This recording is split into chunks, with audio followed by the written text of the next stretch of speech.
Meeting to order, stand for the Pledge of Allegiance. Pledge allegiance to the flag of the United States of America and to the republic for which it stands, one nation, under God, indivisible, with liberty and justice for all. Alright, so first up, we have the approval of minutes for the August 13th, 2024 work session and special meeting, and the August 20th, 2024 regular meeting. Can I get a motion to approve the minutes? So moved. Second. Mr. McCarty? Yes. Ms. Scott? Yes. Ms. Ellen Reyes? Yes. Ms. Michaelozzi? Yes. Mr. Wojciechowski? Yes. Okay, so we do have two public hearings on tap for tonight. Why don't we start with, well, we'll go with darkroom. It's first on the, so I don't know if you guys, okay, do you still have these? It's like Virginia, you have it. Yes, I do. Tim, you have it. Do you need a copy? No? You guys are good? Okay. Do you have any additional? I don't have anything additional from, Oh, okay, you do, okay. oh, do you? Okay, yeah. I just want to get up real quick and, It's just proof of the mailers that I had sent out to the certified mails. Oh, all right, Yeah, that's all of us. all right, thank you. I have the next one. I'll take one. Okay. This one back there. Where's the list, Jim? Do you want- I'm sorry? Oh, Yeah. that's right. The list? Yep. List. I think I don't have the list printed out with me. It was just a list that was just given to me from the town board. Can you kind of submit that?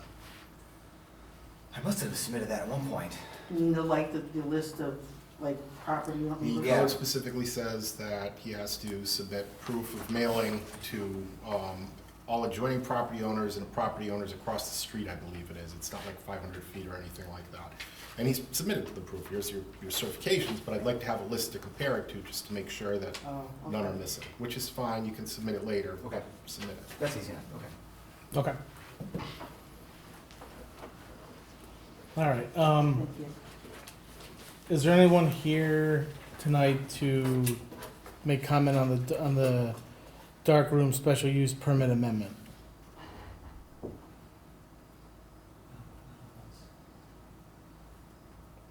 No? Do you wish to say something on your behalf? No, I had a few people that wanted to come by, they couldn't last minute, just unfortunate death in the family. So they couldn't come. Jim, just for the record, just say what you're asking and why it is you feel that should be done. Okay. Yes, once again, I'm here to ask for an amendment in the rule within the special use permit that requires me to have private parking, because I understand now that the planning board can waive up to 100% of that, but they couldn't waive that. They couldn't vote on that because they needed the approval from the town board to take that off of the special use permit under when I applied for that permit to have. It was in there then that it needed 20 spaces private. Okay, and why should the board waive that requirement? Oh, because in the past, thank you for reminding me of this. Because in the past year, I've had 8 events at the studio, at the darkroom, and all of them I had said to each client, here's where to park, off Tory Lane, private parking lot. And during this time, I realized I didn't know if anyone was even parking there. I did some investigation. I found out that no one was parking there out of all 8 events except for myself. And I took photos of that from that first night on, or first event on. So without having this in the requirement for the dark room to operate for private parking, it allows me to not have the insurance that Paranez requires me to have for her to use the parking lot, which saves me a lot every year. It also I wouldn't have to come back to you every year to renew that parking with her, to prove that I have it renewed with you every year. So it just makes it easier for everyone. So your patrons parked on the street? They all parked on the street. Were there any complaints? Were there any incidents? 0 complaints. Some of them had right up front, some had down the road. They didn't mind walking. It was easy enough for everyone. I mentioned to them, did you park in the lot? Like, no, I found a spot right outside. I would think some people probably, walked as well or got dropped off? For a Sweet 16, that happens Yeah. pretty much every time. Yeah. Yeah. That's like about half of what I do, is a Sweet 16. They drop the kids off, they come in, they say hi, they take off, they pick them up later. Okay, and Gary, you never had any issues with this over the past year where you had any complaints, you had any? Public or anything. Let's give the board has any questions. Yeah, do you have any questions? Anyone? I don't, Geez, I got a couple questions. So, you had 8 events, was that 2023 or was that 2024? It was 23 into, a couple into 24. I submitted the actual dates of the events Okay. to the board. And do you have any more like coming up for the remainder of 24? I have one this Saturday, Sweet 16 this Saturday. Do you find most of the events are on the weekends when the street's a little bit more empty? Yeah, either Saturday night or Sunday afternoon for brunch. Okay. I think 1 or 2 happened during the week. It was a fundraiser of some sort, small event, maybe 20 people tops. Do you have any other questions? No, that's it. When does your insurance expire for this? I'm sure you already paid the premium. I did, I believe the renewal is probably at the beginning of the year.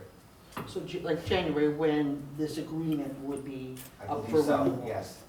Okay, I think with the parking lot, it's before that, okay, or it's right after January. It's either right mid-December or early January. okay. So that money, you've already spent it, right? You've already spent that money on the insurance? Yes, I'm not, if, Okay. I don't know if the insurance would reimburse me back the retroactively 2 months. no, they won't. No, they won't, they won't. Anyway, that's fine. I guess I misunderstood something, and maybe you can clear this up. I thought, like, it seems like you were telling people to do it, like, is it, I'm sure you have a contract with the people who are actually renting it. Is there anything in the contract to tell them to do that, or? In a brochure that I send out to them, and in the contract as well, it states, parking is off Tory Lane, X amount of feet, off parking right to the right, feel free to park any of those spaces. Okay. They can simply walk down, they used to be able to walk through, there's a fence now since then that they can't walk through. Yes, I noticed Yeah, that the yeah. property owner next door actually put Put a fencing fence all in, around yeah. his property.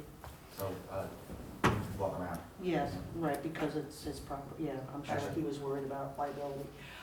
This is an attorney question, Mr. Gabel. So, if we choose to send this back to the planning board, does Mr. Farrar still come before the town board for a renewal of this agreement? Yes. Every year. Okay. All this would do is remove the requirement that the discotheque maintain a license for, I think it's up to 20 parking spaces as part of the use. Once that condition is removed, they're still subject to the off-street parking requirements of the code, but as Mr. Farrar noted, he can go back to the planning board and ask for a waiver. They may waive everything, they may waive part, whatever, but it'll be up to him to provide whatever it is they require, if they require anything. It won't be part of his special use permit requirement anymore, that's all. Okay. Would you be willing to wait till the end of this year when the renewal comes up, only because you've already paid for it? There are other moving parts that, Well, it's not just for you, I'm concerned about a bigger picture in terms of the parking requirements on Main Street. I don't see the point in waiting since I You've had to paid go it. to the planning board, put the application fee in, pay Okay. for escrow for here, All right. here and for a second time or a third time, so, Okay. yeah. it's- Again, I'm just asking as a good Yeah, neighbor. yeah. Okay. Go ahead, Tim. One question. So you say you're having another event on Saturday evening or Saturday afternoon? It starts at, I believe, 6 p.m. Because isn't 5 Sunday, p.m. isn't Sunday the what I would call the sidewalk sale, what's called the Fall Festival? The Fall Festival. That's Sunday, And Sunday, that's the very next day. yeah.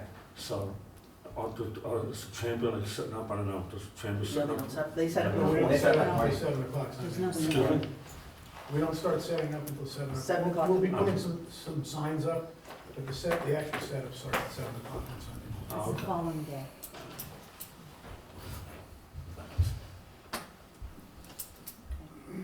Yeah, and I'm sorry, I'm concerned, it's not just about you, it's that, now that the town board, we've given that waiver for parking over to the planning board, I am concerned that, there is another project that is coming before the board and the planning board, and they're asking for another waiver. And I'm sure from the beginning of this, you could understand that there were many residents that came before the town board back in 2020, and they were concerned about parking. Mhm. And I'm very concerned about the whole picture of Main Street, and we may be unintentionally exacerbating this, if you can see what I mean. So I want you to understand my line of thinking on this. It's really about the big picture. And again, you've already paid your insurance. That's why I asked you the question. And could we, wait and then see how this other thing goes? I just am concerned that it's gonna be your procedure, your project could be used by another to do this. I hope, in a sense. I'm trying to look right. at the big picture of Whether Main Street. the other project does or not, any hiccup can happen between now and they get the CO that prevents them from even opening in the first place. So, but No, I'm not use me as a preventing it crutch. from opening, I'm just worried about Right, the parking. And the planning board now has this in their lap, and I'm concerned for them as well. Okay, thank you for Yeah, I that. mean, look, just on like the overall parking issue, I would say that it's actually pretty common across the country now to actually get rid of minimum parking requirements because they found that it stops businesses from expanding. And so this is actually pretty common. If you look at in downtown areas, this is just what they're doing now. You go across the state, they're doing this. There's been multiple parking studies that have been done that have showed we do not have a parking problem at all, plenty of parking. And so it's just the facts bear that out. And so if, again, I understand concern, but we have studies done by multiple professionals over this that have showed that there's not an issue.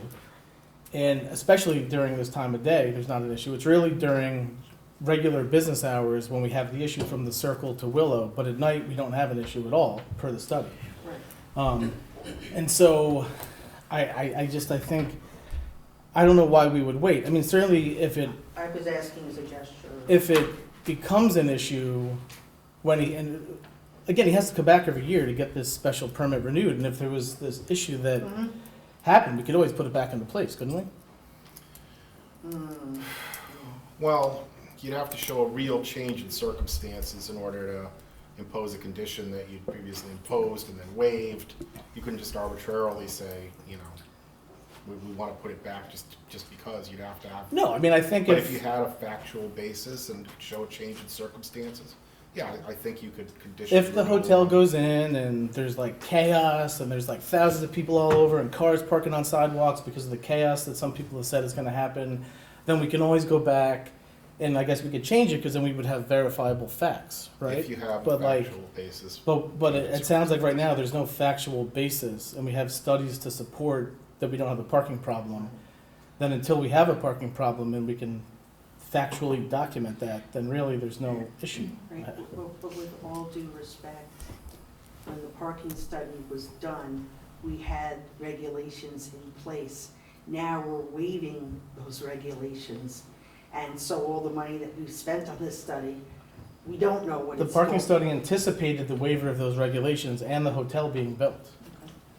Those were factors taken into account by our consultants. Oh, you knew that? Okay. All right. I would also think that we should just carry on with this and have it done and over with, not delay it. Is there any other questions from the board? No? Okay, so if I could get a motion to close the public hearing on the darkroom special use permit. So moved. Second. Mr. McCarty? Yes. Ms. Scott? Yes. Ms. Edelman Reyes? Yes. Ms. Michaelozzi? Yes. Mr. Wojciechowski? Yes. Okay, next up we have the continuation of the NEMA unsafe building proceeding and the fire hydrant water supply issue. Jason, you want to give us an update? Yes, sure. Hi, everybody. So after the last hearing, so we finally fixed the two leaking spots under the ground. And right now the contractor is keep investigating and try to find more, if there's more like leaking space. But so far they didn't find anything. I think it's a good sign. And the last fire hydrants on Faculty Road, still waiting for the parts as the last reports I submitted. But I think the vendor mentioned that they will take like 15 to 20 days for them to deliver the part to the site, and then we can complete the last hydrant fixing. So basically after that, even though we still not find any leakings underground, so probably we will order, we will like notice the fire department, water departments, and also the department of buildings. And then we'll do the final flow testing. And then we'll also will work with the town engineer and to see the water pressure is qualified to protecting the campus area. So right now, like we are also working with Gary and the town engineer, and we do find one contractor can provide the engineering to provide that service. And they're having the emails back and forth, but right now they didn't find the time to have a conference call yet. So the company president is on vacations. She will get back on September 23rd. So they say they will contact the engineer the first day after he comes back, and to get some details, because they cannot issue the proposal before they know what town or the engineer needs. And then they will come up with a proposal, and then he will on board and to provide the calculations and reports to the town engineer to fix this.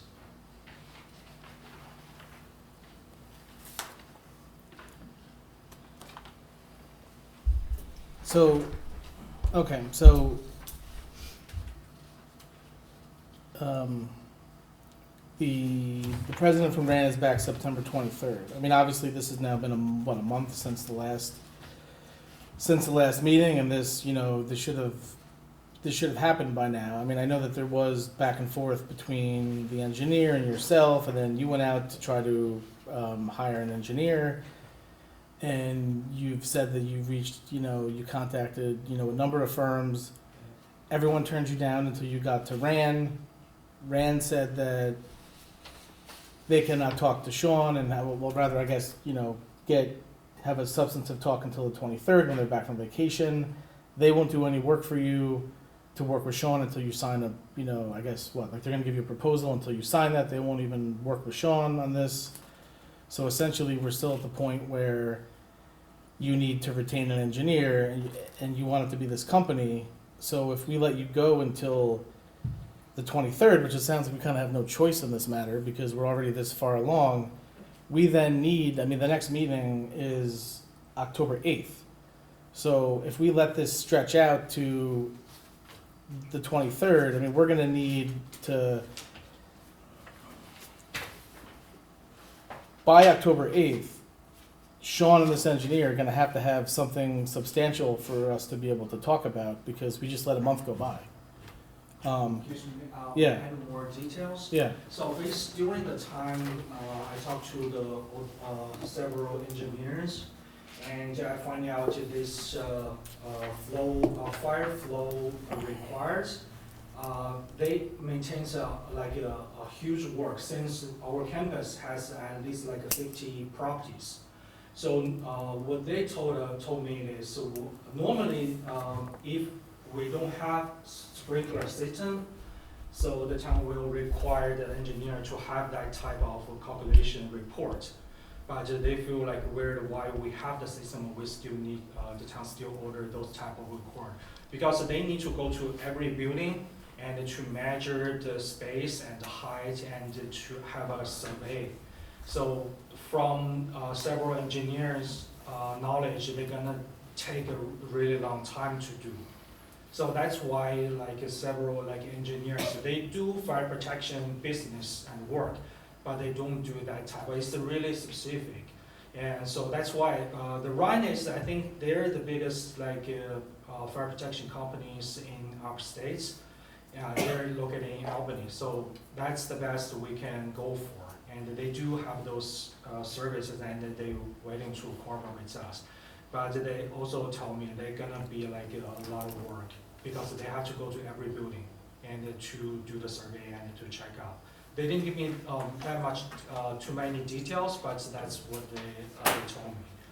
Yeah. So basically, the engineer's gonna have to go to every building to help determine the appropriate fire flow calculation that they need, I guess, in the event that every building on the property is on fire. And then, but that requires going to every building to get that number? Yeah, and then, there's also like, they probably need to have like a survey and, floor plans, to help them to finish that. And then once they have that, then we would see if their hydrant system is adequate to handle the flow, presumably, is what would happen? Yeah. Okay. I mean, look, I'm not happy that we don't have an engineer, but, Well, when will they have an engineer? well, they say that that this Doug from Ran is back on the 23rd, and we have a meeting on the 8th, so I But would. is he signed for the 23rd, or is he just back on the 23rd? Back on the 23rd. Well, when are you gonna retain him? Hire him? The Ryan company is saying they need to talk to the engineer and, or the Garrett first, to know the detail, what's, the purpose and, what type of thing they will need. Then they have to, because of, on their proposal, they have to list all the scope of works. So that's why I asked them if we can sign contract first and move forward, but they say no, they have to have a. When will they get the proposal to you, do you think? Sorry? When will the engineer get the proposal to you? I understand they've been on the property and look it over so they can make the proposal, but when's that gonna happen? Well, after they have the meetings, it should be pretty fast, like 3 to 5 days, so they will send me the proposals. 23rd, so it'll be 28th maybe? Yeah. Is it, yeah, I mean, I would want to, when is the 23rd here? That is, all right, that's So next can week, we yeah. Can we ask for an email from Sean Arnott, on the progress that should start on the 23rd by the 30th? So maybe reach out to, this is why we decided to engage the town engineer in the first place, is to get verified, updates of progress. So if we could. He's been going back and forth, No, it's just I- that he'll only I talk to an understand. engineer, that's I the, understand, that's why I'm saying give it a week. Yeah. Give it to the 30th or even the 1st of October so that we have some information prior to the 8th. yeah, I just think at this point, we need, you to retain this engineer so Sean can start engaging and giving the board like regular updates here, because that was the point of us allowing this to proceed in this manner. So if, look, I mean, I can tell you on the 23rd or 24th, I'm gonna follow up with you and ask you, did you have a discussion with Doug from Ran? And, we're gonna hope that, that you have this in place, and so, I mean, count on, next week, me to be in touch on this. Sure. And then Sean, once you have someone in place, the board's gonna want Sean to be giving us regular communications as to what he's doing in terms of working with your engineer on this. And then I guess, at this point, I think we should not move, I think the hearing should be back on the 8th, not the 15th. Because I think we're gonna want you to come back. So I would, if the board's okay with this, we move the public hearing to October 8th instead of the 15th. Gotta ask for public comment too. No, of course, yeah. Is there any public comment? Yes. Nancy Bryan, I certainly am supporting NEMA and hopefully everything will work out. I want to reference the letter that was sent to the entire board from the chief of the Cornwall Fire Department. And that was just to reiterate that the fire department is not responsible for the flow. And I think there was just some miscommunication at the last meeting where that really wasn't clear. Code issues rest with the town of Cornwall, the property owner is not the jurisdictional fire department, and the department will not be involved in code issues or enforcement with the NEMA complex. This department must respond, and this was from Chief Hines, to all calls for service regardless of the building and fire code compliance. And so I just wanted to clarify that, because that I thought was very murky at the last meeting. And I do know that the whole board did get that letter from the chief, but I just wanted to clarify that, and I certainly hope NEMA can get this all straightened out and continue to flourish. Thank you. Just a couple questions. Obviously, the children are back on campus in school. Yes. Gary, I'm gonna ask you a question, because I know this came up in our last hearing, in terms of the safety of the children that are attending. Is NEMA compliant or have some level of compliance in order to ensure the They safety. have outstanding violations, so they're working on. Okay. All right, but as far as, I noticed they fixed 3 lines. They're working on it. That's why we retained Sean on the hydrant situation. Okay, so really, I should wait and see what The Sean. question really is, that we're asking is it adequate fire flow? Exactly. Okay, And they have building code violations that they're working on correcting from last year's report. And it's almost time to start this year's report. okay. I appreciate that. You're welcome. Yeah, in fact, I believe you've been working with Gary to correct some of the fire safety, the non-hydrant issues, correct? Yes. Yeah, so right now, basically, we're 85% complete. The only critical one is the boiler in the academic buildings, because we have used to have giant boilers.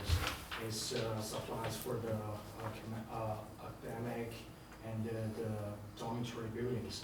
But now, we don't need to supply to the mass hall buildings, only the academic buildings. So we're adding new boilers into that locations, and we right now have the vendors to come up with giving codes and to scheduling for install the new boilers.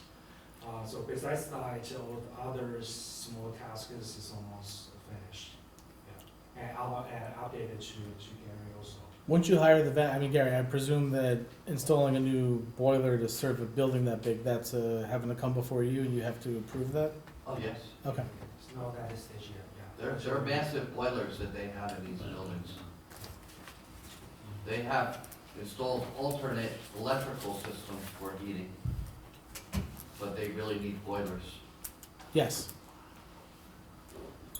Okay, is there any other questions from the board? So if I could get a motion to extend the public hearing to Tuesday, October 8th. So moved. Second. Mr. McCarty? Yes. Ms. Scott? Yes. Ms. Edelman Reyes? Yes. Ms. Michaelozzi? Yes. Mr. Wojciechowski? Yes. Okay, is there any public comment on agenda items? Yes. Hi.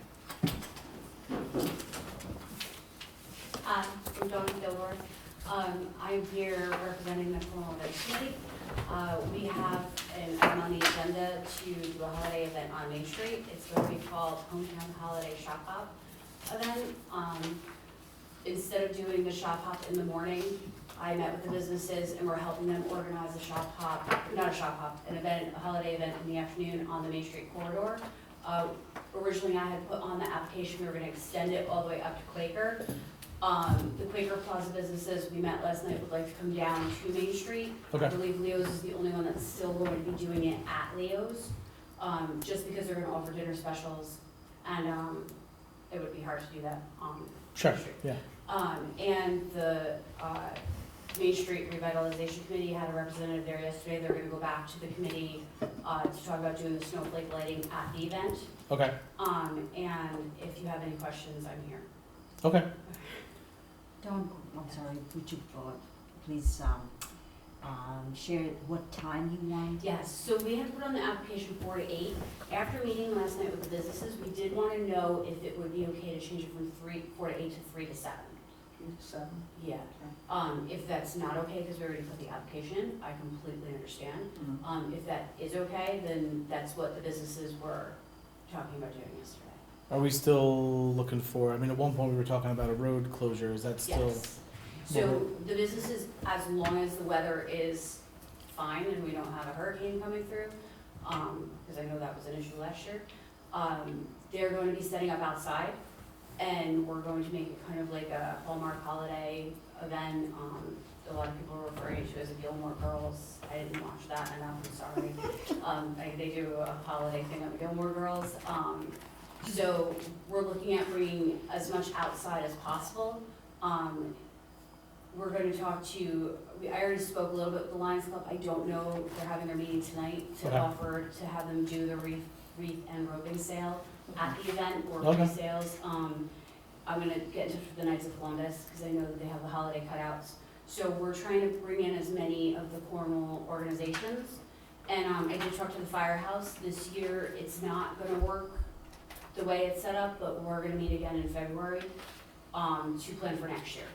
Okay. So we're all now coming together. I said to the businesses last night, this year's gonna be our rough draft.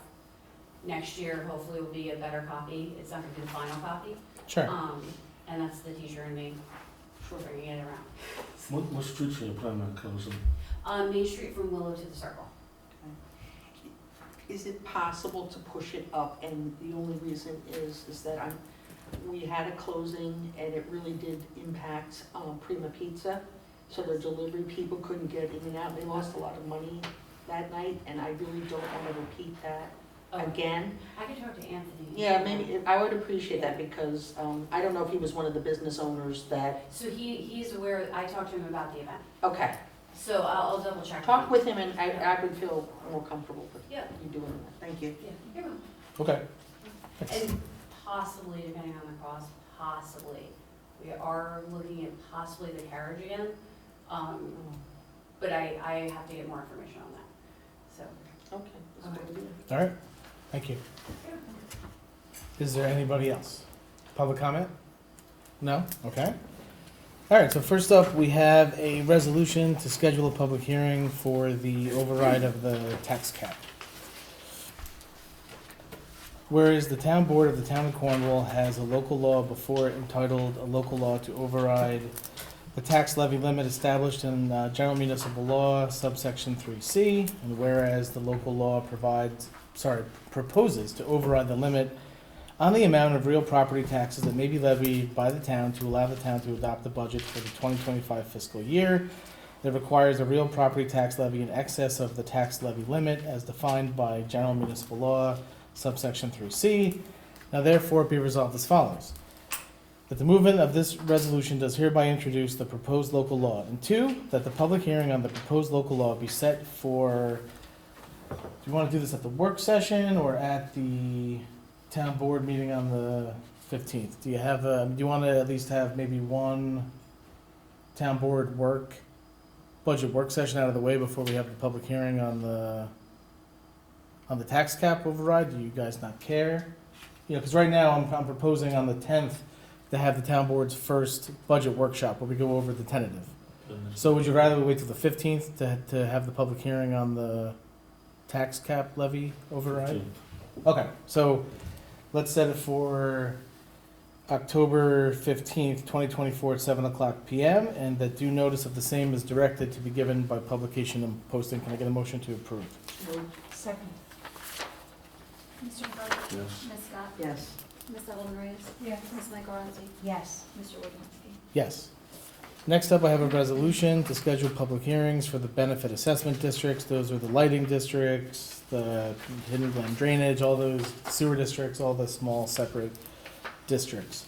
Whereas the town of Cornwall maintains various benefit assessment districts, and whereas it is required that the town hold public hearings on the benefit assessments for said districts within the town of Cornwall. Now therefore be resolved as follows. That the town board hereby sets a public hearing for 7 o'clock p.m. on October 15th to receive and discuss comments from the public on benefit assessments, and that due notice of the same is directed to be given by publication and posting. Can I get a motion to approve? So moved. What did you say that? The 15th. Yeah, the same, yep. Yes, second. Sorry. Mr. McCarthy? Yes. Ms. Scott? Yes. Ms. Edelman Reyes? Yes. Ms. Michaelozzi? Yes. Mr. Wojciechowski? Yes. Next up, I have a resolution for the darkroom special permit amendment.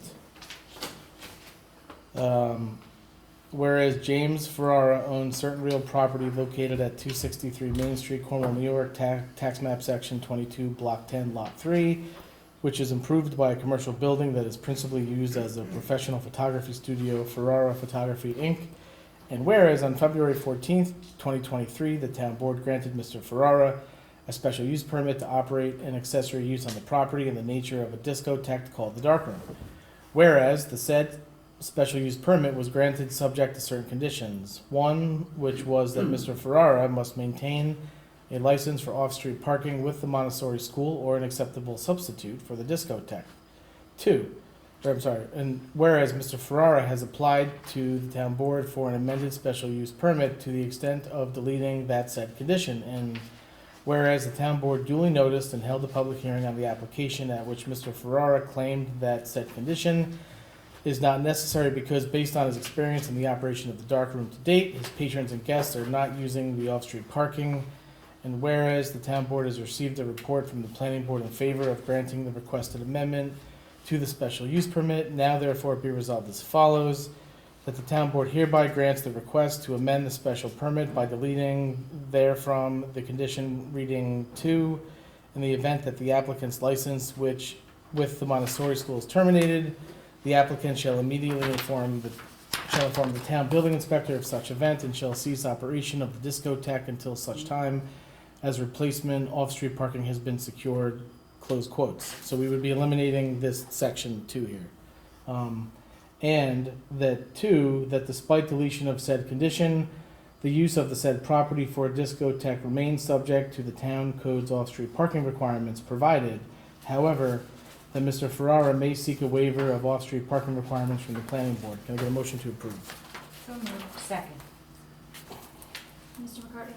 Yes. Ms. Scott? I know this is not gonna be popular, but I am voting no. It's really, a no for the process and how this has, gone on since 2020. And, I was hoping that we could wait till the new year. And I do think that, I'm hoping I'm wrong, that it's going to have some consequences with other projects. So I'm voting no. Ms. Ellen Reyes? Yes. Ms. Michaelozzi? Yes. Mr. Wojciechowski? Yes. Next up, I have a resolution for the Emergency Watershed Protection Program assurances. Steve, I don't know if you want to say anything about this, or, I mean. No, it's very simple, Josh, really. The town is looking to purchase 6 properties, Yes, 6. potentially. Yep. that- 5 on Hasbrook, 1 on Clara. that are subject to repeated flood incidents. Obviously, it's going to be up to the owners of the property whether they're willing to sell or not, but in order to be in a position to make those purchases, the town has to secure funding through this grant program. And one of the conditions for obtaining it is committing to, if the people are willing to sell and if the town is willing to go forward with the purchases, to abide by the terms and provisions of the grant program. So that's all this does. It says, we are going to give an assurance to the USDA that in the event that people in these 6 affected properties are willing to sell, and the grant's already been approved if we follow the conditions. And if we accept the money to do it, because the town has the ability to say no, it doesn't have to purchase the properties just because the property owners want to. Correct. Then the town will abide by all the terms and conditions of the program. So it's just an assurance that you give to the USDA as a condition to move forward with the potential to buy out these homes under this program.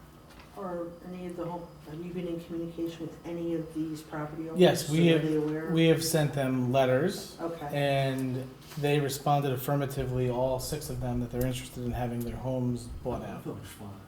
All of them. 6? Every single one on Hasbrook, and then on Clara.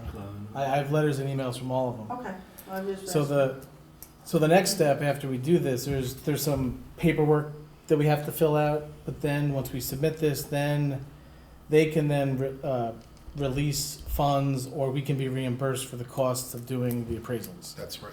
And so that's really the next step, is to value the properties, and then from there, Well, yes, John, I don't yeah. intend to. No, you but should, yep. One of the things that this board's gonna have to decide, if it decides to move forward with this program, is what valuation you wanna use in getting these appraisals. You can value the properties before the storm event. You can value the properties as they're worth after the storm event was over, because sometimes people got insurance money and rebuilt the properties, and you wanna make sure that you're paying a fair amount and they're receiving a fair amount. So that's something that the board's gonna have to, I'll circulate a memo. We'll get some information from the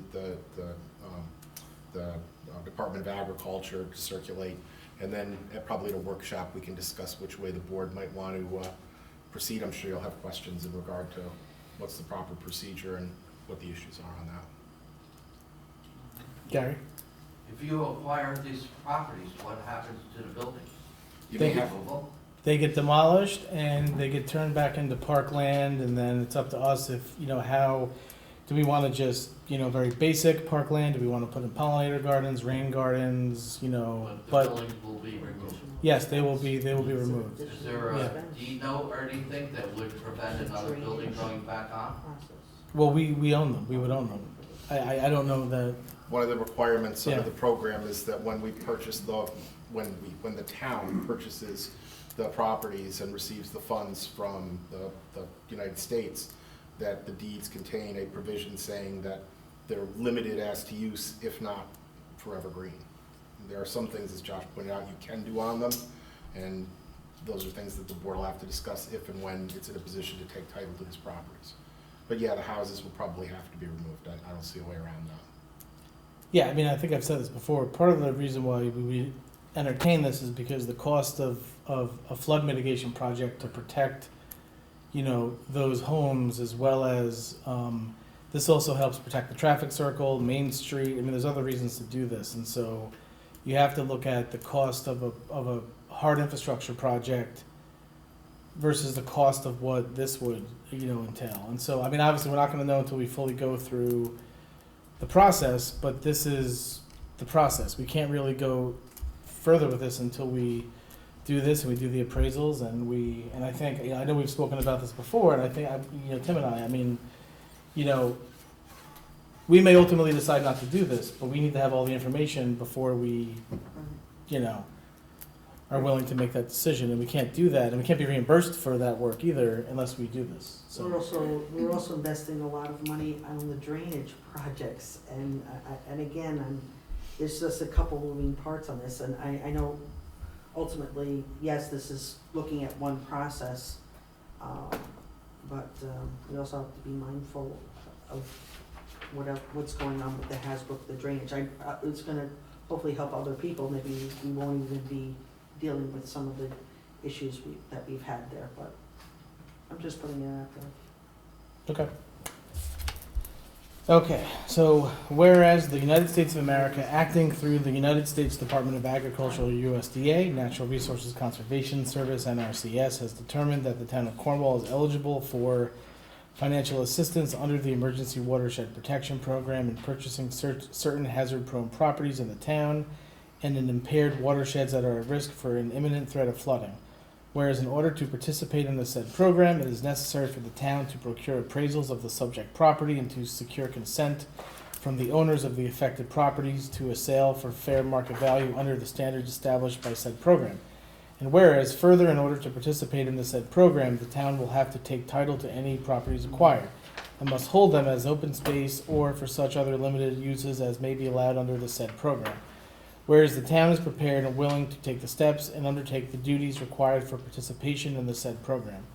Now, therefore be resolved that the town board hereby assents to the terms and provisions of the Emergency Watershed Protection Program and shall comply with the provisions thereof in pursuing acquisition of title to the aforesaid at-risk properties. Can I get a motion to approve? So moved. Second. Mr. McCarty? Yes. Ms. Scott? Yes. Ms. Edelman Reyes? Yes. Ms. Michaelozzi? Yes. Mr. Wojciechowski? Yes. Next up, we have a resolution that would authorize the supervisor to sign the bond council retainer agreement with Hawkins Delafield Wood LLP.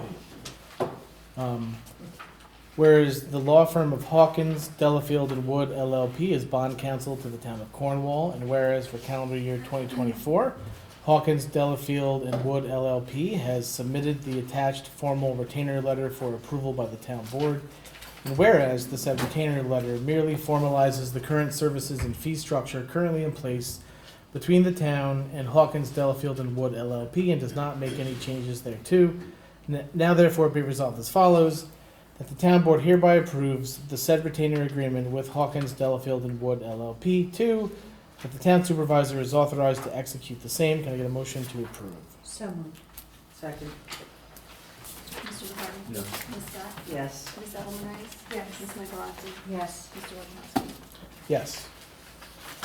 Okay, so next up, and we've done this before. Yeah.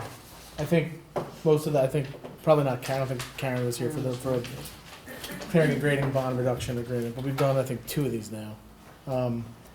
So basically, there was an original amount of, let's just say $1 million that was put into place, when, after the planning board approved the clearing and grading bond for the golf course. And so this is basically a completion bond, and so as the property owners complete portions under the clearing and grading permit, the engineer has this handy spreadsheet that tabulates like what it would cost if the town had to come in and restore it back to what it was.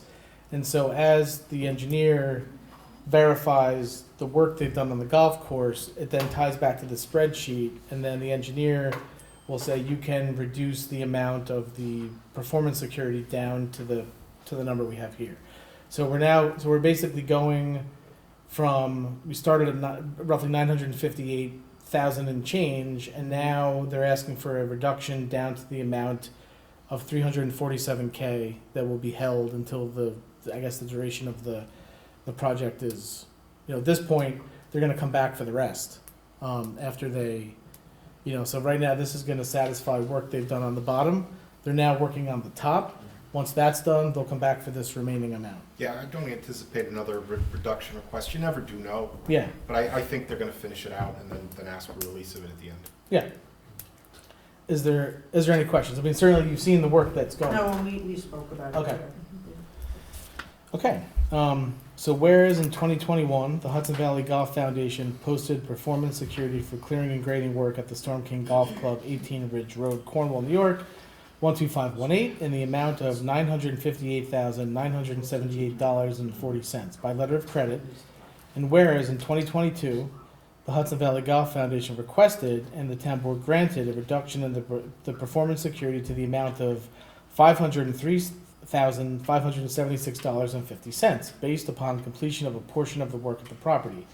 Whereas the current owners have requested a further reduction in the performance security to the amount of $347,548.50 based upon the completion of a portion of the work at the property. And whereas the town's engineering consultants have reviewed the request for a reduction in the performance security and have rendered a report recommending that the town board approve the requested reduction and accept submittal of a reduced performance security. Now therefore be resolved as follows. That the town board hereby grants the request to reduce the required performance security to the amount of $347,548.50, and 2, that the reduced performance securities shall be posted by letter of credit in form acceptable to the attorney of the town. Can I get a motion to approve? So moved. Second. Mr. McCarty? Yes. Ms. Scott? Yes. Ms. Edelman Reyes? Yes. Ms. Michaelozzi? Yes. Mr. Wojciechowski? Yes. Number 7, so this would be allowing us to put out the improvements to sewer district number 1 Shore Road sewage treatment plant. This would be phase 2, putting it out to bid. Whereas the town board of the town of Cornwall has committed to certain improvements to the town of Cornwall sewer district number 1 Shore Road sewage treatment plant known as phase 2. And whereas the town, through its engineering consultants, MHE Engineering, has prepared plans and specifications for the Phase 2 project. And whereas it is necessary to put the contract for the Phase 2 project out for public bid. Now therefore it be resolved as follows. 1, that the town board hereby puts out for public bid a contract for the town of Cornwall Sewer District Number 1 Shore Road Sewage Treatment Plant Phase 2 project. And 2, that the notice of public bids on the project shall be published in the town's paper of record. 3, that a due date for submission of the opening of public bids shall be set for a date and time to be determined by the town supervisor and town engineering consultants. Can I get a motion to approve? So moved. Second. Mr. McCarty? Yes. Ms. Scott? Yes. Ms. Edelman Reyes? Yes. Ms. Michaelozzi? Yes. Mr. Wojciechowski? Yes. Okay, so next up, we have as you know, we're currently working on the replacement of the Long Hill Road culvert that was damaged during the July 9th storm. We need yet another survey to satisfy the request. This is just all dealing with. Now the survey with, I'm sorry. So we had, So we're currently working with MNTN on these surveys, but when you're working with FEMA, they come back to you and they'll be like, well, you need this, or you need that, or you need this, and so we're just kind of, So it's gonna get covered up in- oh, yeah, 100%, yeah, Oh, okay, so Yeah. it was FEMA that made the request. yes. Okay, I got you. Yes. So anyway, yeah, so this would just be another survey that we have to have MNTN do. They're currently working with us on this. So if I could get a motion to approve MNTN to do the Long Hill Road topographic survey for $7,200. Second. Mr. McCarty? Yes. Ms. Scott? Yes. Ms. Edelman Reyes? Yes. Ms. Michaelozzi? Yes. Mr. Wojciechowski? Yes. Okay, now we are into special events use permits. Okay, so we got the Cornwall events permit here. Obviously we have November 30th. You're saying it's now 3 to 7? Yes. Okay. Yeah, I mean, look, this is, so we can certainly, and we probably should have, you know, if the board's willing to approve this tonight, certainly as far as street closures, like the next step, obviously you're gonna talk to Anthony, but we also have this new provision now. We send this over to the Public Safety Committee. So Kurt Hahn gets, you know, everyone together and we review it. This would be a mass gathering. So that's where it's gonna go next. So I think, you know, we could certainly approve this. The road closure would have to be according to certain conditions. One, I guess that the Public Safety Committee is okay with it. Two, that there's not issues by, I guess, the business owners that are right there, you know, between Tory Lane and Willow, right? So if the board is willing to agree to those couple of conditions, I think we could approve this tonight. And then we could ask Kurt to get everyone together and we could let that process play out. And then you could talk to Anthony. Yeah. And also, Salito. Oh, yeah, of course, yeah, Because yes, they're always. yeah. No, No, thank you. If you do that, I'm fine with it. Hey, Dawn, isn't there a pretty big event also going on in the village at the same time? So, Yes. is there what? Another event down in We're Cornwall, gonna not- clear it up. There's a- So, is there we another? found out yesterday that there possibly was, did you say at the village meeting? I was listening to the village board meeting and there was I was a little confused because they were talking about doing the tree lighting on the 7th. So you might wanna just Yeah, check in we with don't know. Lori Beth, actually, Yeah. trustee Pallotta actually, was going over this, so I would definitely touch base with her. So we were doing it the 30th because it's the shop small event, the Yes, shop small that makes sense. Saturday. So Yeah, we're- there's always been a shop small event on the Main Street corridor. And It was just weird. I don't know what the village decided. Yeah, just speak with her and find out. I was gonna say, we're not doing the tree lighting on the same day. We've, in fact, you know, we're gonna work this out with Highland Engine. We're gonna do it on the normal day when they usually do it on, what is that, I think Sunday the 8th, right? Yeah. Yeah, and so if the village decides to have their tree lighting or to do anything, I think theirs wouldn't probably be until If I may, this is ending, right? if I may. Yeah, The village, the mayor has confirmed last night, because I was at that meeting, he texted and he did confirm that it's definitely on the 30th. okay, yeah, I mean, look, we're not I'm doing, sorry, I just had- we're not doing a tree lighting though, we're doing a Yeah, no, business, I'm just, yeah. Yeah, I'm just just- ask if there's anything else going Yeah. on that night, and I'm just replying to that, yeah. Are they going to conflict with each other, or is the village just doing a tree lighting on the 30th and Dawn's doing the small shop then on the Main Street? I believe John's event, it starts at 3, Okay. so the tree lighting won't happen Yeah. until the dark. I don't know what Exactly. time is 8 the sunset. o'clock. Yeah, Got it it. should be. As a volunteer, I just think, just confirm it because you're all working so hard. I want it to be successful. You're welcome. So if I could get a motion to approve this event with, you know, with the conditions I've referenced, Public Safety Committee referral, talking to the business owners, you know, Cielito and Prima Pizza. Can I get a motion to approve? Second. Mr. McCarty? Yes. Ms. Scott? Yes. Ms. Edelman Reyes? Yes. Ms. Michaelozzi? Yes. Mr. Wojciechowski? Yes. Next up, I have the Cornwall Highlands Arts Alliance. You remember last year they had the little craft fair at Munger Cottage. They'd like to do the same thing again on the 30th, 10 to 3 o'clock. And so we're estimating 20, you know, the same thing as last year. Remember, it was all the arts vendors, some food vendors in there too. Yeah. So unless the board has any objections, I would approve this one as well. I'm sorry, is it the same night? It's, During the day. it's 10 a.m. to 3 p.m. 10 a.m. Oh. It's the same time as it was last year. Right, so Yeah. there'll be a lot going on Saturday. Yeah, Okay. right? Right, and people will be shopping all day. Okay, can I get a motion to approve? So moved. Second. Mr. McCarty? Yes. Ms. Scott? Yes. Ms. Edelman Reyes? Yes. Ms. Michaelozzi? Yes. Mr. Wojciechowski? Yes. Okay, so liquor license Shamrock Tavern. So I think if you read this, it looks like there's gonna be a change in ownership, which is why they have to, resubmit this. And so this is just the standard 30-day local municipality community board notice.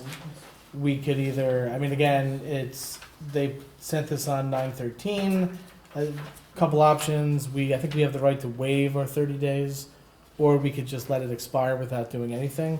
They didn't indicate what they wanted, unless you know. Do you know if they want us to waive the 30 days so they can submit They the did not application before? specify. They did not specify.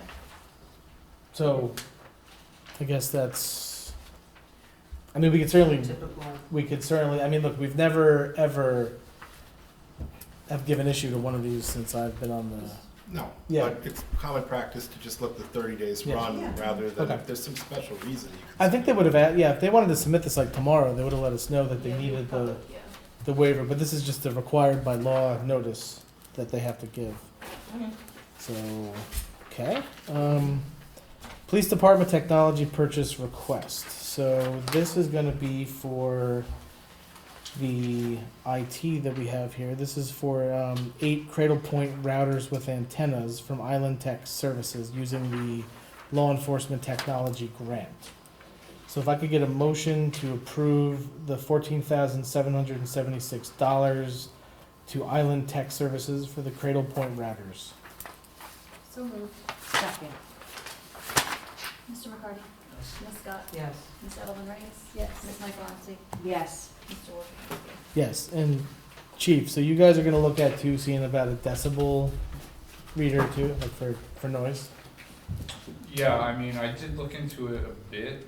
Our town code doesn't specify a decibel level, so I don't know how useful that would be. New Windsor does have specific decibel Yeah. levels. I think this was in the, Something to talk Yeah, about. this was in the but context of I had, so fine. there's this state law that has to do with what the motorcycle exhaust, and there's a certain decibel level, and we're getting a lot of complaints about loud motorcycles, and the only way I think we can write tickets is if we have a decibel, and I'm not saying we should do this, but So there, it sounds like the beginning is To see at the amend price, to yeah. amend the local Yeah. law to a decibel level that is a standard accepted Yeah. level, and then and also to price out these decibel meters, and to also have an understanding of what are the calibration and maintenance requirements in order to make sure that they are operable and will hold up to challenges later on. Yeah, I think they would be more useful for residential noise complaints. It'd be pretty hard, I think, legally to say, the purpose of you're standing there with a decibel meter inside, to say it came from that vehicle or that vehicle, it does, it's the loudest one, but in a court, I don't know. We can write the tickets based on obvious modifications to the motorcycle, but I think the decibel meter might be more suited okay, for yeah, look, I don't, this is like a new one for me here. Steve, do you have those in any of the other municipalities you represent? Do they have? Noise ordinances are all over the place. Some of them have specific decibel readings, others say just unreasonable disturbance. I'm not sure where Cornwall's comes down, to be perfectly honest with you. If you want to change to decibel levels, you certainly could do that. So how many of these complaints have we had in the past? We're getting this time of year, and now, obviously, 218, you have to drive through the village to get there. But, Angola Road is one. We've been having issues on Quaker and elsewhere throughout town. Look, this is just, I think let's just start with, let's price it out. Let's look at our code. Let's see what some other, municipalities do. Look, it may not be worth it, but it sounds like we should. I'm just thinking though, by the time you get the call, if it's a motorcycle or some sort of motor vehicle in motion, they're gone. Yeah, it's So how really a could you bigger enforce- problem than Cornwall. Yes. These bikes are coming from New York City. how many jurisdictions are they going through? No, so the state police will say that it's the locality's responsibility to do it. Well, And then- I- and then we'll it'd be say it's the state hard pressed to police's- say that the state police would offer a proper training for a trooper that has to sit on 9W to know every single municipality's local law. I feel sorry for them, so yes, I think it is a local issue. So the question, yeah, I mean, I guess the question is, do we think it's pervasive enough to go and, I personally think it's not, because the frequency of these motorcycles coming up to Hudson Valley, especially in our town, maybe 5 times per year that we hear them. It's definitely I mean, seasonal. I think it's like every week, I think it's like every weekend from the 218 is closed fall. during the winter months, so they're not coming up, period. I think So- I'm also sort of thinking about your liability. So if you train your police officers to use this as a primary offense, and they initiate chase, and obviously we have policies and procedures that govern chase, but I'd be concerned about training our police officers to use it as a primary ticketed enforcement event, and then give chase, and then there are difficulties that come from that. And a noise offense is not a public safety issue, it's a public annoyance issue. And so I really don't want our officers to be trained to do anything that doesn't have anything to do with public safety when they're then risking public safety. Do you see what I mean? And also, Yeah, I mean, they come in packs of, honestly, 50, 100. I Yeah, mean, I'm not saying we chase, I mean, we I think stop we've. one and give them a ticket, I mean, Yeah, I don't know I- how effective that is. yeah, I don't know either. I tend to agree with you on Yeah, no, I know I mean, generally we don't chase because of the risk to the, the driver and the public, so that's, And so Dealing once you more with train a police speeding. officer to perform a particular duty, they will feel obligated to do it, and then, I'm just saying, I think it's a secondary issue. It's almost like when we used to treat cell phone offenses, it was this very secondary to the VTL offense. So you would enforce the VTL offense because the VTL offense inflicted a risk of public safety. And then the cell phone was secondary. That's changed, but I'm not that interested in requiring our police officers to chase down noise machines that are in motion. Like, they're going through our community, they're leaving, they're on their way out. You wanna stop them so they continue to make noise inside the community? I don't know, I'd love to hear from other people. I just don't see the benefit, the costs, I believe, outweigh the benefit of enforcing. And that's what pursuit policies are modeled after, is seriousness of offense versus risk to public safety. Exactly. And exactly. you really have to tip that far Yeah. to be in pursuit of a And I motorcycle. think a noise thing is Yeah, a huge it's tip. not pushing that Like, I'm scale. really not feeling any. that would also, if we would decide to go after motorcycles, there are, cars that, they're kind of part of a club, they have giant mufflers, and they actually make a horrendous noise as well. So we can't say, oh, we're gonna catch these guys, but let go of the others, so it becomes, taxpayers' money. To me, it's being wasted. If they're just seasonal, 5 or 6 per year, I think we can handle it. If it gets more, maybe. I think I'd rather see the speeders on Engle. I would rather, I was just gonna say Speed, that's yeah, my speed. priority. Yeah. It would be the speed, and I think you have enough on your plate. Well, electric motorcycles are taking off in popularity, so maybe in a year or two, Exactly. Go over. they'll just be like UFOs. Like going. bicycles. Yeah. okay. Highway Department mower purchase request. So we have a memo from the highway superintendent. He would like to purchase a mower, using his equipment line for 2024. This would be he has the full equipment line, for 20, that's not been expended, and if we wait till the following year, these always go up by 10 to 20%. So basically, if you buy it now, you're saving whatever the cost would be that it's going up next year. So Yeah. so this is the Bobcat ZT 7072 SW with leaf vacuum. It's the Sourcewell contract for $16,268. and 12 cents, using his equipment line for 2024. Does the highway department owns one that it's old? I've never seen a leaf vacuum, but again, I could be in the wrong place. I've not seen it. Have you seen one? Yes, well, this is something they need in order to, to do the work that they're doing. So I mean, either we're gonna buy it this year or next year, but then next year it'll be more expensive.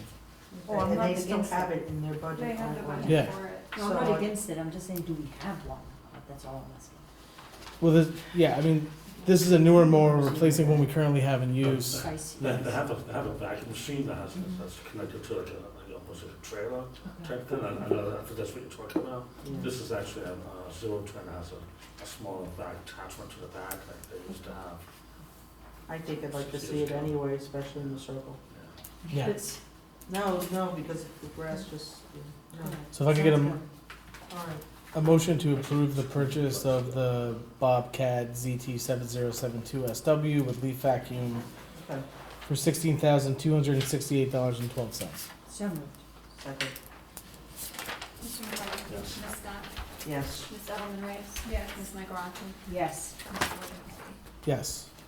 Okay, next up I have a request for the highway superintendent to train the Highway Conference Education Symposium Expo in Ellicott, New York. It would be from 9/24 to 9/27. Hotel at 159 a night times 3 nights, $477. Can I get a motion to approve? So moved. That's coming fast. Yeah, second, Mr. McCarty? Yes. Ms. Scott? yes. Ms. Edelman Reyes? Yes. Ms. Michaelozzi? Yep, yes, Mr. Wojciechowski? I'm just reading it. Okay, so next, the Conservation Advisory Committee, Carla, do you have anything to report to us? Yes, thank you. First, I would like to thank the town and the town board and the supervisor for supporting the CCAC's Fall Festival efforts. We're going to have a table at the Fall Festival, and we're going to be promoting pollinators with seed packets for people who commit to planting the pollinator seed, information on native plantings, and non-native invasive species, and a little activity for kids. We're also working on, at the request of the supervisor, on 2 community campaigns related to the NYSERDA Clean Energy Communities program. One for EVs and another for community solar. It's being led by Nicole Ausstein, I hope I pronounced her name correctly, who's on the CAC, and we had a meeting today about that, and so hopefully we will be able to move forward. And if the town is able to meet the NYSERDA criteria, which is a minimum of 5 community solar signups or 5 EVs purchased as a result of this promotional campaign, then the town receives $5,000 each. And if we get to 10, it's $10,000 each. So it's a great reward for really minimal effort on the town's part, and we're being sure to collaborate and speak with the town to make sure we get it right. We have been preliminarily working on the wetlands and watercourses law, which we hope to bring some ideas for a new local law effort, and look forward to working with Councilor Gaba on this in the future.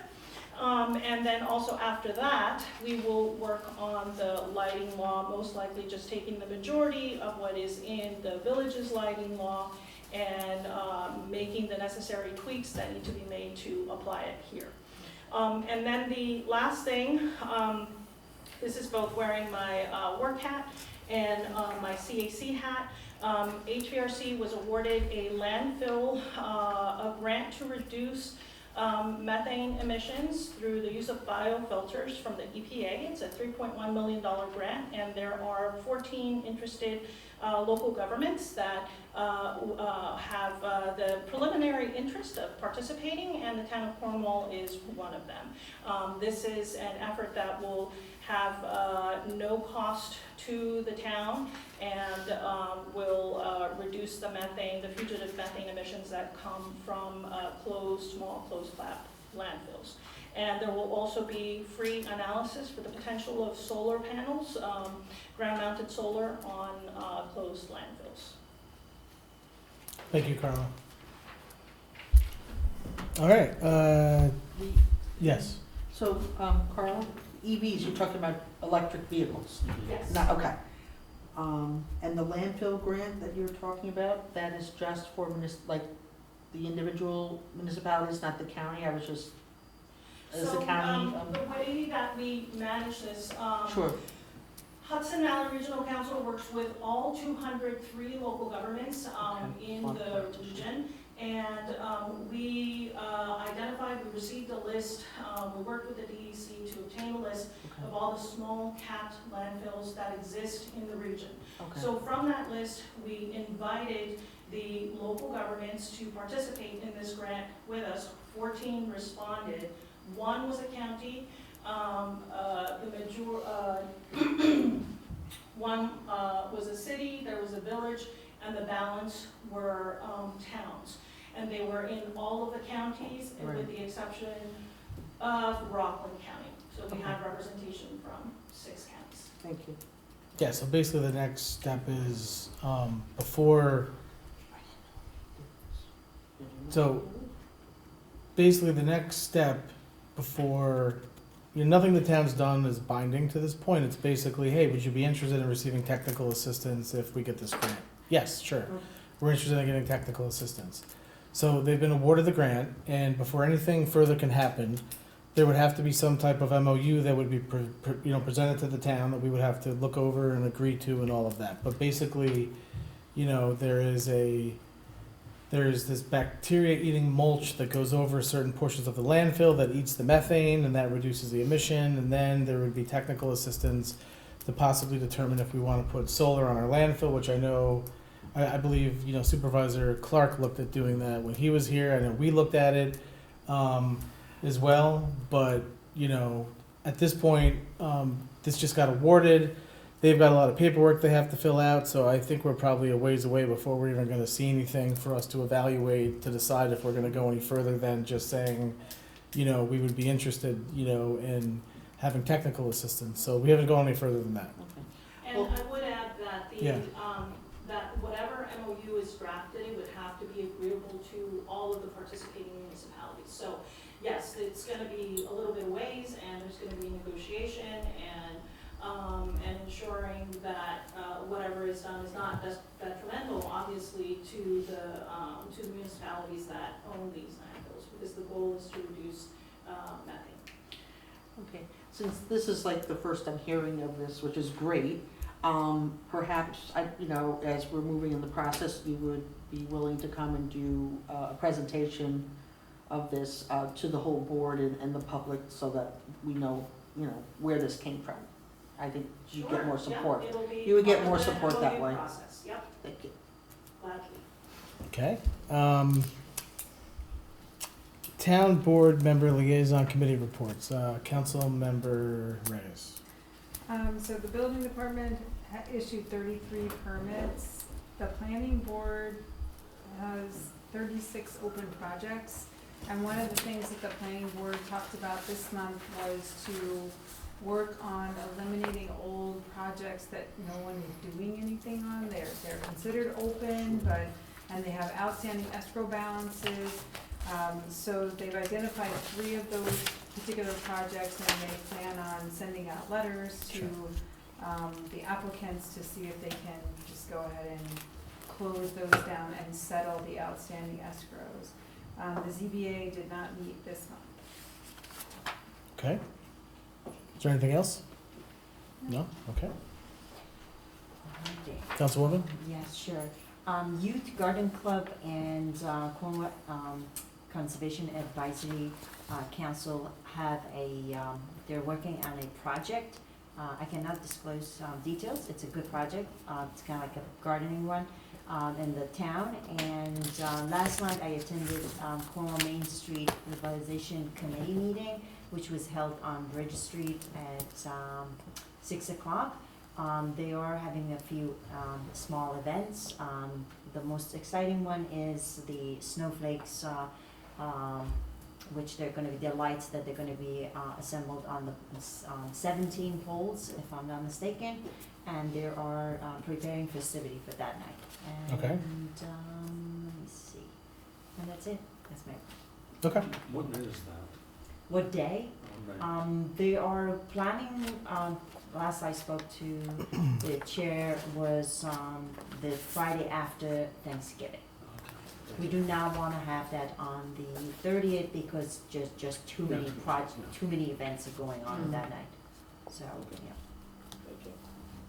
Okay, Councilmember McCarty? I am to the short version. Let's see, Shore Road, plan, just general maintenance of everything, about cleaning everything up.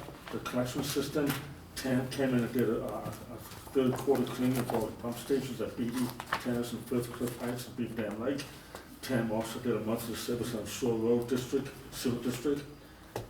The flow rate was, 0.766 million, that's like, around 7,000 gallons of, a month for the last month. And, the BOD was, 6.8, and the max is 30, the total suspended silence, TSS is 5, and the minutes 30, and, call form was 1.19, and it's like, it's when, it's like, because we have no rain, I mean, that's basically it, it's like little to no flow. So that's why the plant's doing so well, I think.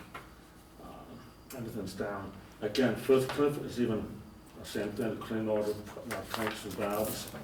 They had one call out, a high level alert alarm, a power alarms at BD Terrace. First Cliff Tam came out, did a third quarter, and again, BD Terrace, and same thing. They also did a monthly service for 2 main lines, a First Cliff wastewater plant, and a septic tank pipe replacement to a house in Leachfield. I don't know what's most right, I'm not really sure why they did that, but that makes no sense. I'm gonna talk to them about that. Anyway, the flow was roughly about 550 gallons over there for the month, and it was 1.12 million gallons, so it's very, very low. The BOD is 2, and the TSS is 1.3. Again, both very low, probably due to the lack of rainfall and lack of use. Not much use in First Cliff. That's the 2 wastewater things. Highway to assisted sanitation holiday double pickups, street sweep the whole town-wide, checked all the drainage for town-wide, and our prep for Hurricane Derby, which is probably not gonna hit us, that's gonna be out in the ocean. Over the rail mowing, with that nice new articulated mower that's working very well all around town, and the whole town of Cornwall is being done. Install a catch basin, 152 feet of 18-inch drain pipe at Mills Park to help offset some flooding over there by the walkway. Roadside hazard tree removal, 14 trees town-wide. Repair, cleaned out catch basins at Elm, Oak, and Lion, Corn, or Hatch. Also at Elm and Oak, they also did the sidewalks, helped out with the sidewalks. Well, I was actually contracted out by Indian Callahan and the project, but they did some additional drainage over there that's gonna help out with the Oak and Elm and Hickory and Walnut. That's all gonna hopefully be resolved now that it's all completed. The Fox Sealed Continental, the Boulevard, Deer Hill, Maple, Midge, Clinton, Toy, Hazen, Tamara, McCann's, North Street, Center Street, South Street. That's that tar, gravel, and with some fiber seal. It's almost like a poor man's blacktop, but it seems to be working pretty well, I think at least. Sanitation collection was 345.85 tons of garbage. That cost the town $44,310. The price went up a little bit. Sanitation collection of 60.6 tons of recycling cost the town $6,783. That's sanitation, buildings and grounds, regular scheduled maintenance, building, cleaning and maintenance on parks and maintenance. They installed an AC unit at Mountain Village Post Office, Montgomery Cottage, and the building department's office as well as the clerk's office. Is that correct? Yeah. Good. But I'm telling you, my hat goes off to the highway department, especially for the Elm Oak Street drainage project over there. They really stepped up in the game and that project should be done this Friday. It's gonna drastically improve the flooding condition over there during heavy rainstorms. They're doing a great job. Councilmember Scott? All right, for the seniors, received the report, the friendly visitor, or August report. There's been over 56 hours of volunteer work done to help people in our community, which is at a value of $1,677.28. You know, going back to our $10,000 investment, our grand total now is $14,795.30. So we've exceeded the investment that we've made. The supervisor and I on September 8th, we attended the volunteer recognition brunch at the Mulberry Senior Center to thank all of the volunteers that make this possible. Also, last Friday, I and the supervisor attended the Orange County Office of the Aging Super Agers recognition, and again, these are people who are over 80 years old that still make a contribution to this community. So when us younger people say we don't have time to volunteer, I want you to think about people over 80 are still making a meaningful impact. The Senior Advisory Committee, we're going to be meeting, our next meeting is September 25th, and we're taking this meeting to down to the river. We're going to have a senior sandwich bag social. So on the 25th from 11 to 1, bring a bag lunch and just come sit at the picnic tables, and we'll have a meeting there. We've also provided the rec department with an updated calendar of events from October through December. I keep reaching out to Simon Gruber with the with the Moodna Intermunicipal Watershed Committee. He's still trying to get one voting member to attend. But going with this, this week is Climate Solutions Week, and on Thursday I will be attending an event. It's called Partners for Climate Action, and this is in Kingston at the Liggerwood Pavilion in Kingston. And the focus of this particular event is the focus on improving ecosystems of the Hudson River Estuary watershed, which the Moodna is part of. Friday, September 20th, I want the board to know that in Highland Falls at 7 p.m., a community conversation with a woman by the name of Jessica Kuhlman. She is with the New York Sea Grant association organization, and she's going to be talking about flooding and resilience to flooding. So if you have time, that's at 7 p.m. This Friday night, and it's free to the public to attend as well. The only other question I have is the charging stations. Have we received any kind of data yet in terms of usage? Yeah, it's actually. I don't have the app to get, I don't have. Yeah, so basically, I thought I might get asked that. And so currently, as of today, we have generated $2,100 in revenue, and we've spent roughly $270 on electricity. So it's good. Yeah, That's awesome. it's in the positive. Yeah. Good, it's in the positive. I do see people out there, charging it, and obviously. Oh, and I also want to make a correction, because I've had members of the public approach me and say, how does this cost $50,000? No, the actual stations were around $24,000. It was the in-kind, the trenching, the electrical service, all those other things that were going to be reimbursed, and It was all of the upgrade. all the other It was work, all the Wi-Fi upgrade. We had to do a lot of other things to make this work. So it wasn't $50,000 for the charging station, but combined, it did come out with that. And I think the village is going to find out that they're going to be spending more money too, for the same reasons. So Yeah, I mean, this is well on our way. I think we're doing well. Yeah, I mean, within let's just say, by the time we get the reimbursement check from Central Hudson, and then give us about 12 months, and this will be fully 100% paid for, and going forward, it'll be generating revenue. I mean, we're only 3 months in, and I expect this to just keep going. I mean, it actually shows you down to like the person, you know, who lives in the community who's charging there. So it's kind of interesting. You're like, You know oh, who's doing it. well, no, it lists them. So like, like if you look at the transaction history, you're like, okay, so this one is spending about this much, you know. It's you know, but anyway, so like you kind of get a sense of like, and also too, who's charging there. Some people, you have people that live on Main Street that don't have the ability to have a level whatever charger on their apartment, so they charge here during the day, and then you have people that drop their kids off or come to the farmer's market and they'll sit there for a couple hours and get a charge. So I think it's There's a couple that work there all day. That's Yeah. good news. Yeah. No, that's very. that's good. probably Thank some of you. the folks that are, when I see the amounts, I'm like, okay, they must be here all day. Yeah. That's good. But it's working, yeah. So that's It's working. good. That's very good news, more than I expected. Is there anything else? That's it. Okay.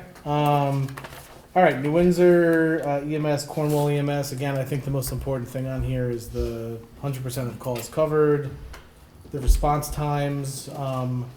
They are, you know, Town of Cornwall, 6 minutes and 31 seconds. COH, 5 minutes and 52 seconds. As I think, you know, the board knows and the public, you know, knows, we're currently, the contract expires next year. We're in the middle of renegotiating the contract. Can't say too much more about that.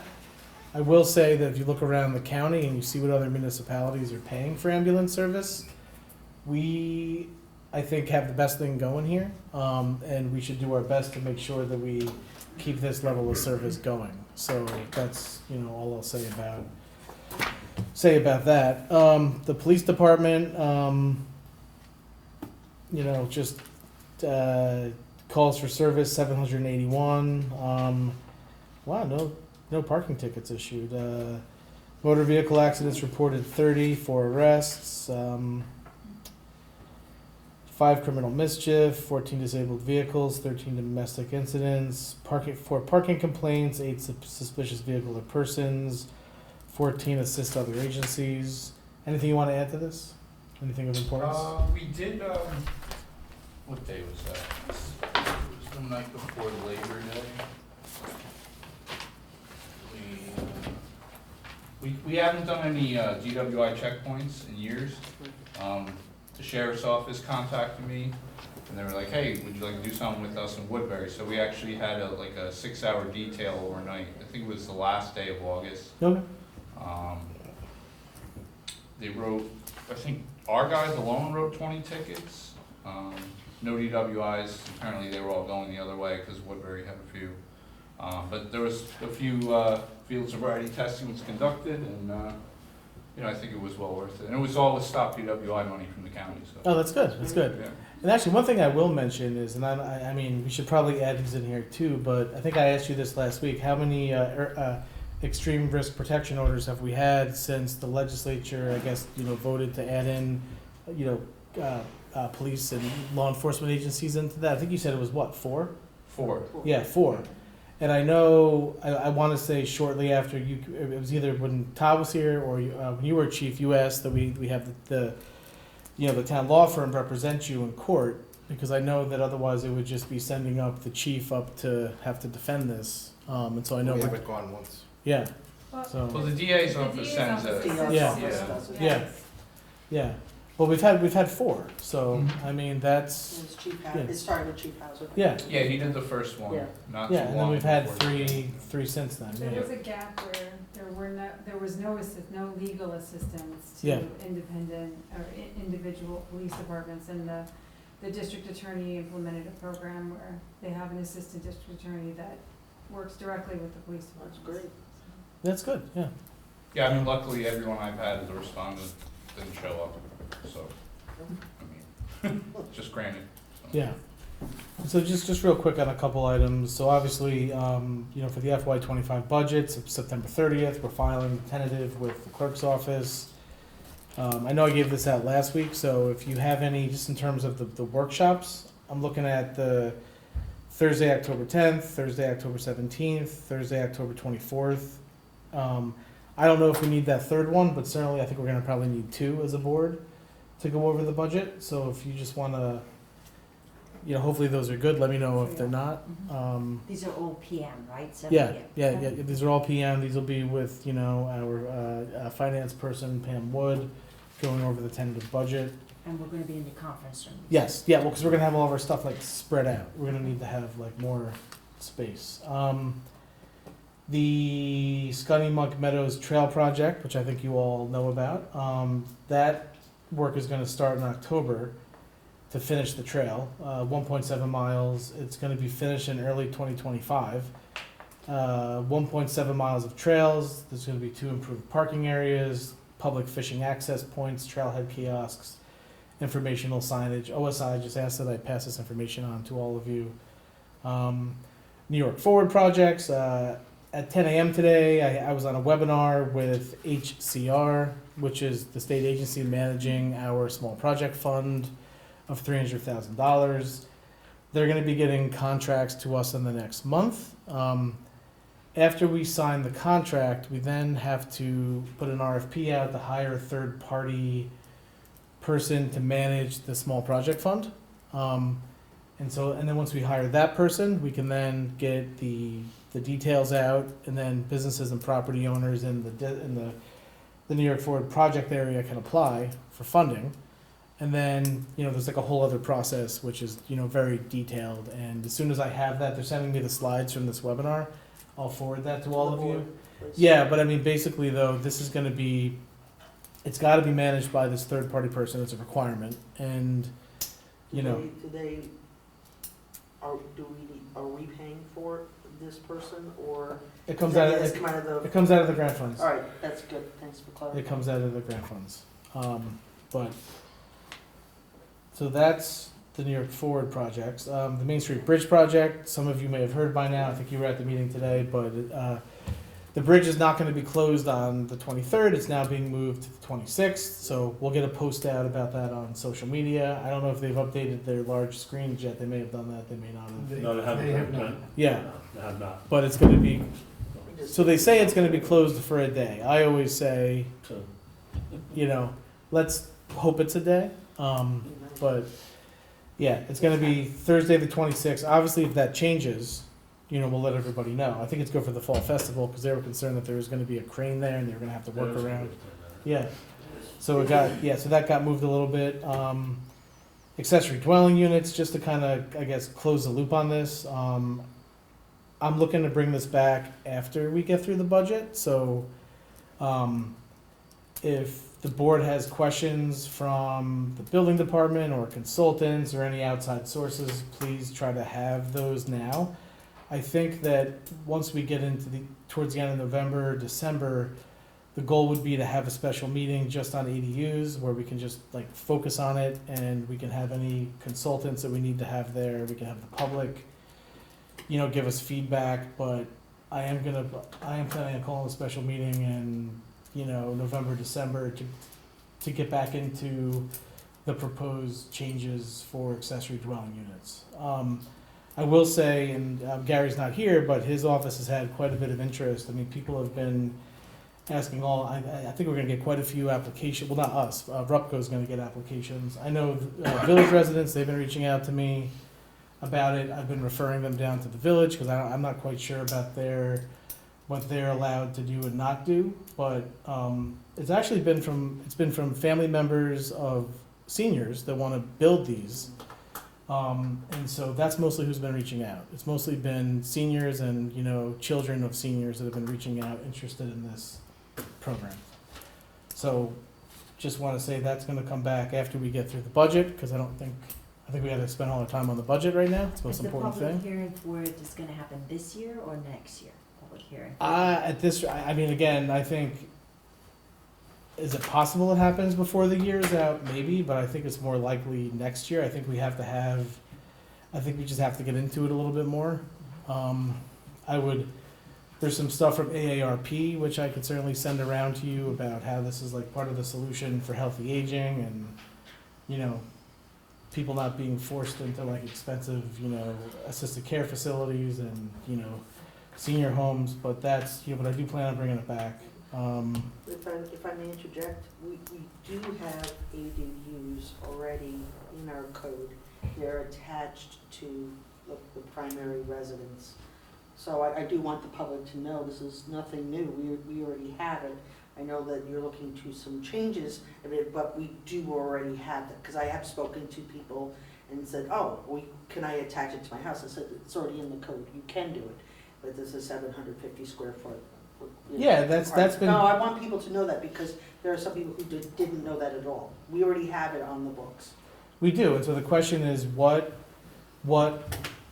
making this so that it works for the most amount of seniors and people in the community that need it. I think it's due for a broader conversation. And yes, it is available, it is on the books, and I've always said code compliant accessory dwelling units, and I've even given copies of the language, and if you're interested in it, if the public's watching, you can just go to Code 360, type in accessory dwelling units, you'll find all the details right there. And if you have questions, you can also reach out to the building department on this, and, you know. No, I just think there was members of the public thought this was something totally new. No, it's been on the books since 1987. Absolutely. Okay, is there any further public comments before, yes? So I wanted to let everybody know that HVRC is hosting a conference next Friday, and it's geared towards elected officials and municipal staff. And it's going to include a funding panel focused on federal and state funds and how to staff them. We're going to have speakers from the Brownsfield Program, Economic Development Administration, NYSERDA, and also a staff member speaking on the Clean Water State Revolving Fund and the new program that we're going to unveil, which will again be open to participant folks that are communities that are eligible to attend.